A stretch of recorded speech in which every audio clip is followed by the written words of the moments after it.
আরজিকর হাসপাতালে ফের বড়সড় ঘটনা। লিফটে আটকে মৃত্যু এক ব্যক্তির। চিকিৎসা করাতে এসে আর বাড়ি ফেরা হলো না। কলকাতার আরজিকর মেডিকেল কলেজের হসপিটালে এই মর্মান্তিক ঘটনা চাঞ্চল্য ছড়িয়েছে শহর জুড়ে।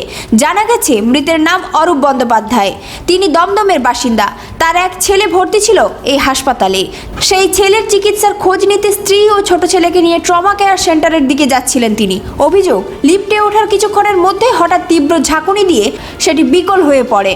উপরে ওঠার বদলে লিফট নিচে নেমে যায় এবং বেশ কিছুক্ষণ ধরে ভেতরেই আটকে থাকেন তারা। পরে লিফট খুলে তাদের উদ্ধার করা হলেও ততক্ষণে অরূপবাবু অচেতন হয়ে পড়েন। দ্রুত তাকে চিকিৎসার জন্য নিয়ে যাওয়া হলেও শেষ রক্ষা হয়নি। চিকিৎসকরা তাকে মৃত বলে ঘোষণা করে। তবে তার স্ত্রী ও সন্তান শারীরিকভাবে সুস্থ রয়েছেন। এই ঘটনার পর হাসপাতাল চত্বর জুড়ে উত্তেজনা ছড়িয়ে পড়ে। রোগীর পরিজনের একাংশ বিক্ষোভ দেখাতে শুরু করেন। তাদের অভিযোগ, হাসপাতালে লিফট পরিষেবা নিয়ে দীর্ঘদিন ধরে সমস্যা রয়েছে। অনেক সময় লিফট অপারেটরও থাকেন না, ফলে বড় ঝুঁকি নিয়ে ব্যবহার করতে হয় এই পরিষেবা।